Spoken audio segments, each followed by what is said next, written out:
నమస్కారం గురుగారు. నమస్కారం అమ్మా చార్మి. గురుగారు, రామ మందిరం ఎన్నో ఏండ్ల కళ అయోధ్య కరెక్ట్. చివరికి జనవరి 22న మనకి ప్రాణప్రతిష్ఠ చేయబోతున్నారు. ఇందులో ముందుగా అందరికీ గుర్తొచ్చే పేరు అనేది ఏమిటి అంటే రామభద్రాచార్యది. ఆయన బ్లైండ్ అయ్యి ఉండి ఆయన సాక్ష్యం చెప్పారంట కోర్టులో. అసలు ఆ సాక్ష్యం ఏమిటి? చాలా మందికి ఇంకా అరే ఆయన గుడ్డివాడయి కదా, ఆయన సాక్ష్యంని ఎలా కోర్టు ఒప్పుకుంది అని అడుగుతూ ఉన్నారు.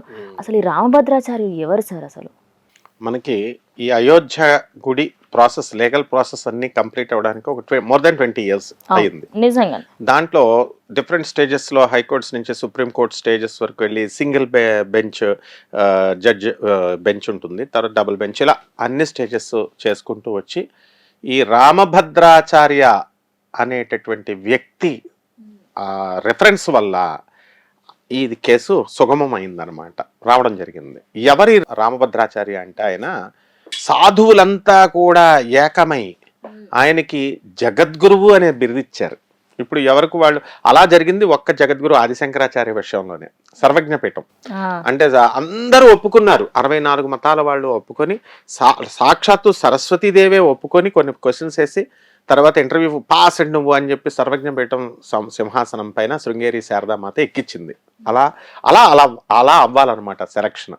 సో అలాగా యునానిమస్గా అయినటువంటి ఆ వ్యక్తి ఈ యొక్క ప్రొఫెసర్ రామభద్రాచార్య, ఆచార్య రామభద్రుడు. ఆయన ఏమిటంటే ఒక అంధుడు. ఆయన కళ్ళు లేవు, పుట్టుగుడ్డి. 2 months ఆయనకి పోయిందనమాట. ఆయన పేరు మామూలుగా లౌకిక నామం ఏంటంటే పండిట్ గిరిధర్ మిశ్రా. ఆయన అసలు పేరు 14/1/1950 జన్మించారు. బాగుంది. అయితే మరి ఆయన చదువుకోవాలి కదా, బ్రైలీ అనేటటువంటిది ఇలాగా మనము గుడ్డివాళ్ళు పాపం అందులో వాడతారు, అది కూడా నేర్చుకోవాలి. వాళ్ళ డాడీయే వాళ్ళ మమ్మీ నేర్పించినవే అలా చదువుకుంటూ అట్ ద 5 years వచ్చేసరికి ఆయనకు రామాయణ మహాభాగవతాలు వేదాలు అన్నీ నేర్చేసుకున్నాడు. మెమరీ పవర్ ఎక్కువ ఉంటుంది. ఎవరికైతే సృష్టి రహస్యాలు మనం బాగా గమనిస్తే, హ్యాండిక్యాప్ని తీసుకుంటే ఒక అంగంలో ఈయన ఇప్పుడు గుడ్డివాడు, కళ్ళల్లో ఉన్నటువంటి శక్తి తగ్గింది కాబట్టి బ్రెయిన్కి వాళ్ళకి ఆ పవర్ ఎక్కడ యాడ్ అవుతుంది అనమాట. అలాగే అందువలన వాళ్ళకి మెమరీ పవర్ ఎక్కువ ఉంటుంది. ఇప్పుడు ఆయన అన్ని గుర్తుపెట్టుకున్నాడు. ఆ జ్ఞాపకం శక్తే మనకు అయోధ్య గుడి కట్టడానికి ఈ రోజున ఉపాధి అయ్యింది. ఎలా మీడియా అయింది ఎలా అంటే, ఆయన మంచి కోర్టు హాల్ ఉంది, కోర్టు సుప్రీంకోర్టులో జరుగుతోంది. అడ్వకేట్ మనకి ఆయన ఏం చేస్తున్నాడంటే వాదిస్తున్నాడు. బాగుంది. ఏమని వాదిస్తున్నాడు, ఎవరు ఈ ఈ కేసు ఏమిటి అని అన్నప్పుడు సాక్ష్యం చెప్పాలి. అప్పుడు శ్రీరామచంద్ర ప్రభువు అయోధ్యలోనే ఉన్నాడని నువ్వేం సాక్ష్యాలు చూపిస్తావని అడిగాడు జడ్జి. అడిగితే ఈ అడ్వకేట్ తెల్లబోయాడు. ఈ క్వశ్చన్ వస్తుందని అనుకోలేదన్నమాట పాపం ఆయన. ఎందుకని మామూలుగా లీగల్ ప్రొసీడింగ్స్ ఎలా ఉంటాయంటే జనరల్గా ఇది ఎప్పుడు కట్టారు, ఇది ఎలా చేశారు, ఏమిటి, ఇలా ఉంటాయి. థాట్స్, ఎవిడెన్సెస్, సర్కమ్స్టాన్షియల్ ఎవిడెన్సెస్ ఇలాంటి సబ్జెక్ట్స్ లాలో చదువుకున్నాడు, కానీ ఈ క్వశ్చన్ వస్తుందని మనం ఎక్స్పెక్ట్ చేయలేదు. అప్పుడు విట్నెస్ బాక్స్లోకి ఈయన వస్తాడు, ఈ అంధుడు సినిమాలో చూపించిన హీరోలాగా వచ్చి ఒకటే చెప్తాడు. ఎక్కడ ఉంది అని అంటే ఋగ్వేదములో గైమినీ సంహితలో చెప్పబడి ఉంది ఫలానా శ్లోకంలో అని చెప్పాడు. ఇప్పుడు నాకు కూడా సేమ్ అదే క్వశ్చన్ వచ్చింది. నేను అయోధ్య ఒక 20 సార్లు వెళ్ళి ఉంటాను భక్తులందరితో. అయితే ఈ వ్యక్తే ఆ రామభద్రాచార్య అని నాకు తెలియదు అప్పట్లో. నేను ఆయన కలిశాను కూడా. 20 సార్లు మేము వెళ్ళినప్పుడు ఏం జరిగిందంటే, సీతమ్మ తల్లి వంట చేసిన ప్లేసు అని ఉంటుంది అయోధ్యలో ఇప్పుడు కూడా. అంటే అక్కడ గొయ్యి ఉంటుంది, పొయ్యి ఉంటుంది. ఇదంతా చూసి అమ్మ బాబోయ్ మన సీతమ్మ తల్లి ఇక్కడ ఈ కిచెన్లో వండిందా అని నేను ఎంతో సంతోషపడిపోయి దండాలు పెట్టేస్తున్నాను. తర్వాత రాముల వారు ఇక్కడ పుట్టారు, ఇలా హాల్స్ అన్నీ ఉంటాయన్నమాట ఈ పడగొట్టక ముందు. చూసి చాలా సంతోషపడినప్పుడు అలా చాలాసార్లు చూసాం కదా. ఈ లోపల దేవాలయం పడగొట్టారు అన్నారు, ఇలా జరుగుతోంది. అప్పుడు ఇటుకలు అందరి దగ్గర వసూలు చేశారు వీళ్ళు, శ్రీరామభూమి ట్రస్ట్ వాళ్ళు. పాలిష్డ్ ఇటుకలు డబ్బులు అలా వెళ్తే మేము కూడా కొన్ని ఇటుకలు ఇచ్చాం. కాబట్టి నాకు ఒక యాంగ్జైటీ ఉండేది, ఈ గుడి ఎప్పటికీ కట్టట్లేదు ఏమంటారా నాయన, నా ఇటుకలు ఇచ్చాం డబ్బులు ఇచ్చామని. సరే మేమంతా వెళ్ళినప్పుడు అక్కడ ఏమండి అసలు ఈ కోర్టులో కేసు జరుగుతుంది అంటున్నారు కదా, ఆ ఫైల్ చూడాలి నేను, ఎవరైనా చూపిస్తారా, ఆ స్టేజ్ ఎంతవరకు వచ్చిందో కనీసం ఫైల్ చూపించకపోయినా చెబితే చాలు మాకు అంటే, అదిగో అక్కడ ఒక వ్యక్తి ఉన్నాడు వెళ్ళండి అన్నారు. ఆ వ్యక్తి గుడ్డివాడు, ఆయనే రామభద్రాచార్య. అక్కడ ఒక నోట్బుక్ కూడా పెట్టారనమాట. నోట్బుక్లో వెళ్ళిన వాళ్ళు అడిగిన వాళ్ళ పేర్లు రాస్తారు అవన్నీ కూడా. సో ఎవరికైనా చెప్తున్నాడు ఆయన. అంత సింపుల్ మ్యాన్ ఆయన అండ్ మోడెస్ట్ మ్యాన్. ఆయన ఏం చేశాడో తెలుసా, ఆయన జగద్గురు రామభద్రాచార్య హ్యాండిక్యాప్డ్ యూనివర్సిటీ అని చెప్పి ఆయన చిత్రకూటంలో చండీకుర్డ్ జాన్పూర్ జిల్లాలో ఈయన స్థాపించారు. అంటే కేవలము ఈ అంధుల కోసం చక్కగా ఈ సాంప్రదాయబద్ధమైనటువంటి సాంస్క్రిట్, జ్యోతిషము ఇలాంటి కోర్సులు కాకుండా బిఏ, బీకామ్, బిఎడ్ కోర్సులు కూడా ఆ యూనివర్సిటీలో ఉన్నాయన్నమాట. అలాగే తులసి స్కూల్ ఫర్ ద బ్లైండ్, తర్వాత రామభద్ర వికలాంగ సేవా సంఘ కంచ్ మందిర్, ఇలాగనమాట. ఈయనే దానికి ఛాన్సలర్ ఆయన. ఇప్పుడు మన జేఎన్టీ ఉంది, దానికి ఛాన్సలర్ ఎవరు? మన గవర్నర్ ఆఫ్ తెలంగాణ అనమాట, తమిళసాయి మేడం. ఆవిడ ఛాన్సలర్, వైపీసీ వేరేగా ఉంటారు. అలా ఆ యూనివర్సిటీకి తమిళసాయి మేడం హోదాలో ఆయన అక్కడ ఛాన్సలర్గా ఉన్నాడు. బాగుంది, ఓకే. ఇక్కడ ఏంటంటే ఈ కోర్టు మంచిగా జరుగుతుంది, సాక్ష్యం చూపించమని ఆ అడ్వకేట్ పేరు కూడా ఉంది. ఆ అడ్వకేట్ సర్వాణం గారు అని చెప్పేసి ఆయన ఏం చేశాడంటే ఈ క్వశ్చన్కి బిత్తరపోయాడు. ఏం చెప్పాలరా బాబు అని చెప్పి ఏం చేయాలి, వీళ్ళు వాయిదా తీసుకుంటారు అంతే, నెక్స్ట్ వాయిదా తీసుకుంటారు. అలాగా కొంత టైము ఇదే అవుతూ ఉంటుంది. అటువంటి టైంకి ఛాన్స్ ఇవ్వకుండా ఈయన ఏం చేశాడు, ఫలానా ఋగ్వేదంలో ఫలానా సంహితలో అని చెప్పాడు కదా. అంటే ఇప్పుడు సరయూ నది, ఇది ఈ రామాయణ కథ ఇప్పుడు జరిగింది 5000 సంవత్సరాల బ్యాక్ జరిగింది. ద్వాపరయుగానికి ముందు త్రేతాయుగం. అంటే రఫ్గా మనం తీసుకుంటే ఒక్కొక్క యుగానికి 25 సంవత్సరాలు. కలియుగం ప్రథమ పాదం 5000 సంవత్సరాలు, రెండోది 5000, మూడోది 5000, నాలుగోది 5000, అలా వేసుకుంటే ఒక 20 సంవత్సరాల బ్యాక్ ఇది ద్వాపరయుగం. దానికంటే ముందు త్రేతాయుగం.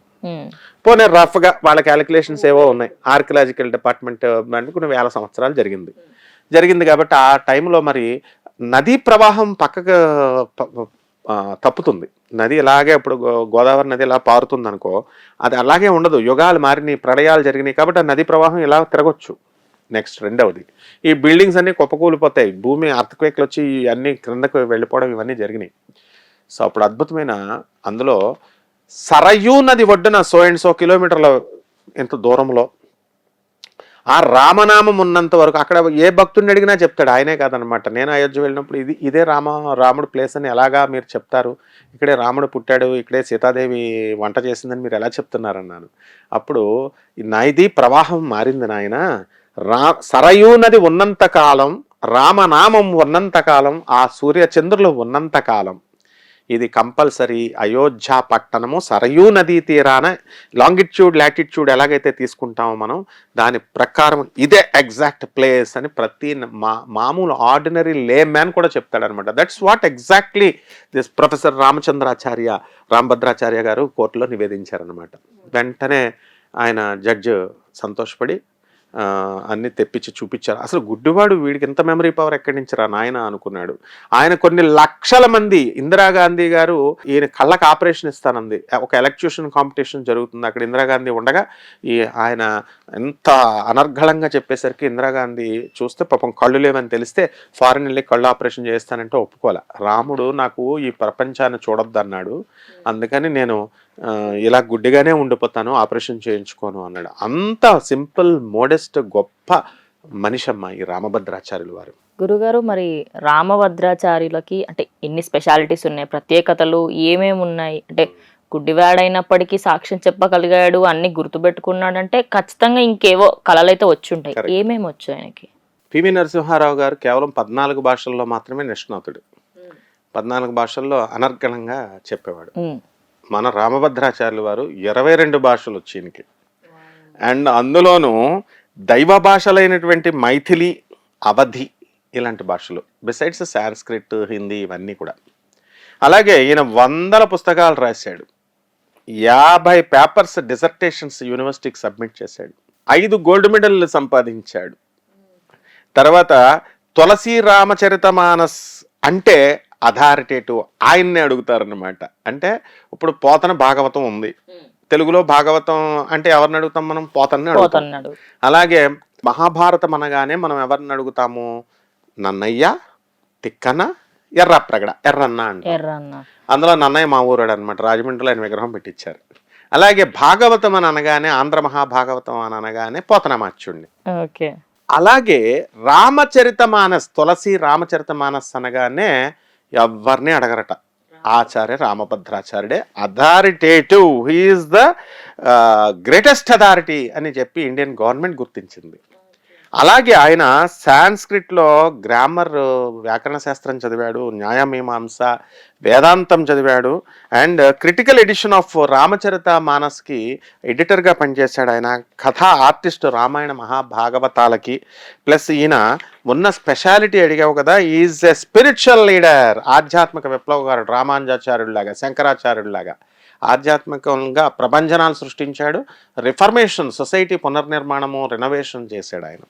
అలాగే ఎడ్యుకేటర్, మంచి ఎడ్యుకేషనిస్ట్, సాంస్క్రిట్ స్కాలర్, మంచి స్కాలరు, తర్వాత పాలిగ్లాట్, పోయెట్, మంచి మహాకవి, ఆధర్ రచయిత, టెక్స్టైల్ కామెంటేటర్, భాష్యకారుడు, మా శంకరాచార్యుల వారి భాష్యాలు ఎలా రాశారు అలా, ఫిలాసఫర్, మంచి వేదాంతి, కంపోజర్, ఎన్నో పాటలు రాశారు ఆయన, సింగర్, పాడారు, ప్లే రైట్, ఎన్నో నాటకాలు రాశారు, అండ్ కథా ఆర్టిస్ట్. ఇన్ని ప్రత్యేకతలు ఉన్నాయి ఆయన గురించి. మనం అసలు చెప్పడానికి ముఖ్యంగా గుడ్డి వాళ్ళందరూ కూడా ఈ కాలంలో స్టూడెంట్స్, అరే మా కళ్ళు లేవు అసలు, కనీసం కనబడదు, మనం ఒక్కసారి కళ్ళు మూసుకుంటే 1 minute ఉండలేము మనం కళ్ళు మూసుకుని ఏం కనబడక. అలాంటిది వాళ్ళ లైఫే ఎలా లీడ్ చేస్తారు, ఎంత మెజరబుల్ లైఫ్ వాళ్ళది. కానీ దాన్ని సొసైడ్ చేసుకుంటే మంచిది అని అనుకునే కాలంలో ఆ జీవితాన్ని ఆస్వాదించాలి, సొసైడీలు చేసుకోకూడదు అని చెప్పి గుడ్డి వాళ్ళందరికీ కూడా వెనుక ఉండి వెన్ను తట్టి వాళ్ళ విశ్వవిద్యాలయాన్ని స్థాపించి వాళ్ళకి బిఎడ్, బిఏలు, బీకాములు, ఈ సాంస్క్రిట్ ఎవరికి ఏది నచ్చితే ఆ శాస్త్రాలన్నింటినీ కూడా చదువుకొని వాళ్ళ కాళ్ళ మీద వాళ్ళకి గవర్నమెంట్లో పోటీ పరీక్షల్లోకి వెళ్ళి గవర్నమెంట్ ఎంప్లాయీస్గా వీళ్ళందరికీ జీవితాలను ఇచ్చాడు, పెళ్ళిళ్ళు చేసినటువంటి మహానుభావుడు అనమాట. అంత గొప్ప వ్యక్తి ఆయన. గురుగారు, ఈ రామ్ మందిర్ కేసుకి సంబంధించి అడ్వకేట్ ఎవరు, అంటే ఈ కేసులో అంటే భయపడ్డారు అని ఒక చెప్పారు, అసలు ఆయన ఎవరు? పరాశరన్, ఆ లాయర్ గారు. మెయిన్గా వాళ్ళకి ఆఫీస్ లేదు, శ్రీరామ జన్మభూమి ట్రస్ట్ వాళ్ళకి ఫస్ట్ కేసు వేసినప్పుడు వెయ్యాలి, 20 సంవత్సరాల బ్యాక్ స్టోరీ అది. వాళ్ళ ఆఫీస్, వాళ్ళ ఇల్లునే, ఆయన ఇంట్లో నుంచే ఆయన కేసు వేసాడు, బాగున్నాడు, జడ్జి ఆర్గ్యుమెంట్స్ అన్నీ జరుగుతున్నాయి. కానీ మరి ఈ ఆధ్యాత్మికంగా నాలెడ్జ్ లేదు కదా ఆయనకి, పురాణాలు ఇవన్నీ రావు పాపం ఆయనకి. ఈ సరైన ఎలా ప్రూవ్ చేయాలో అర్థం కాల. అందువలన రామ భగవానుడే ఈ యొక్క, ఇప్పుడు దేవుడికి ఏంటంటే శృతి స్మృతి పురాణానాం అంటే దేవుని యొక్క వాక్యమే ఈ శృతి అంటే, పురాణము అంటే విష్ణుమూర్తి చెప్పాడు, శివుడు పార్వతికి చెప్పినట్టుగా వస్తాయి అన్నీ కూడా కథలు. అందుకనే ఈశ్వరవాచ, పార్వతి ఉవాచ అని వస్తాయి అన్నమాట. కాబట్టి ఈ పరాశరన్ గారు ఈ సమయంలో వేరే మళ్ళీ పండితుల దగ్గరికి వెళ్ళి వాళ్ళ అభిప్రాయాలు తీసుకొచ్చి సబ్మిట్ చేయాలనుకునే ఛాన్స్ ఇవ్వకుండా ఆ రామచంద్ర ప్రభు యొక్క జీవితానికి అంకితం చేశాడు. కాబట్టి ఆయన సేవకి ఈయన వచ్చి ఇమీడియట్ ఆ ప్రాబ్లమ్ని సాల్వ్ చేసేసాడు, and he became the hero. And మంచి పాత్ర ఉంది ఆయనకి ఇప్పుడు ఈ రామ మందిర నిర్మాణంలో, కీలక పాత్ర. He became a strong pillar అనమాట. ఆయన వల్ల మనం ఈ కొత్త జనరేషన్లో భూకంపాలు వచ్చినా సరే ఆ దేవాలయం పడదట, అంత స్ట్రాంగ్ టెక్నాలజీతో కడుతున్నారు ఇప్పుడు అయోధ్య. సో జనవరి 22న స్టార్ట్ అవబోతుంది, ప్రాణ ప్రతిష్ఠ చేయబోతున్నారు. ఇండియన్స్ అందరికీ ఇదొక, మెయిన్లీ హిందువులకి ఇది గొప్ప విషయం అనే చెప్పుకోవాలి. ఎన్నో పోరాటాల తర్వాత మనకి మన రాముడు మళ్ళీ ఆయన ప్లేస్ లో ఆయన్నే ఉండడం జరుగుతుంది. ధన్యవాదాలు.